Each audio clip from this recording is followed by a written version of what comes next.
Hey, this is Knut Øvby, creator of the advanced turn-based tile toolkit for Unreal Engine 4. I recently made a large update to the toolkit, which is update 1.8.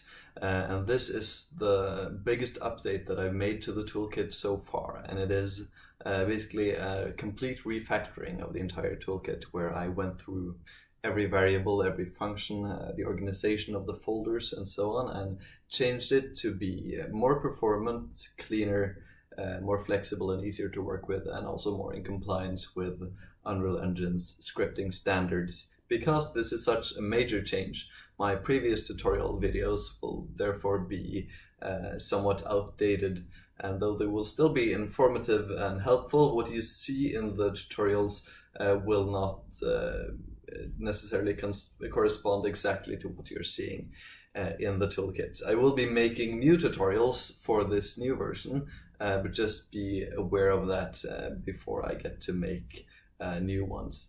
If you want to use the older version of the toolkit, which the other tutorials are based on, then you can always select the version of the toolkit which is in Unreal Engine version 4.18, because that is the older version basically, and then you can open that in a newer version of the engine and it will be converted and you can use that instead. If you get any issues with that, contact me in the support thread. So what are the big changes in this new update? Well, you got stuff like the ability system becoming default instead of being part of a separate map.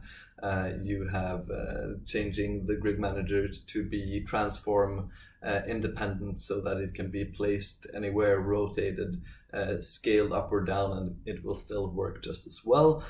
You got numerous performance improvements, but the biggest change is probably the addition of networked multiplayer, and that is one of the things that warranted such a refactoring in the first place. First, I added networked multiplayer with kind of the standard Unreal Engine way of doing it for a real-time network game. So for instance, I would constantly send over the transform, the information of a transform of a unit to all the clients, so that would be updated in real time. And that works great if you have a very stable connection, but if you don't, then you can get all the sort of issues that you would associate with lag and so on in network games. And in a turn-based strategy game, this can really be avoided, because you don't require for the game to work for everything to be updated exactly at the same time. If there is lag, then it's fine if the client then lags a few seconds after. So the actions happen later, but the animations can still look clean and convey everything the client really needs to know. And to achieve this, I created what I call the action system.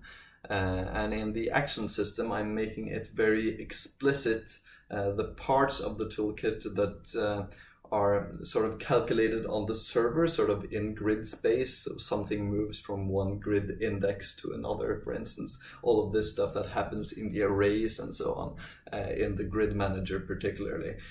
While then all of these happenings on the server side are sent as actions then to the clients, and these are actions that are then animated. This way of separating what you see from what happens behind the scenes has several other side benefits beyond just the ones related to network multiplayer.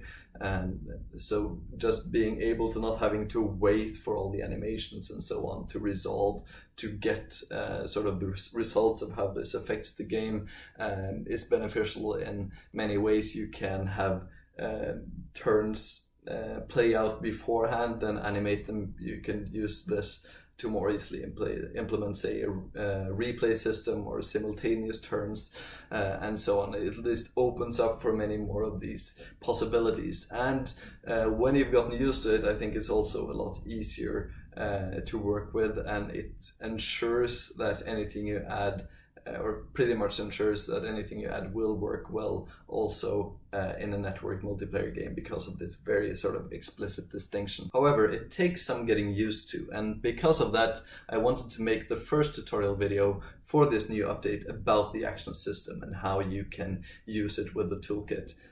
So in the next video, I will be jumping into the editor and showing how to actually use the action system to implement a new feature into the toolkit, which will hopefully help you understand exactly how it works and how you can use it in your own games.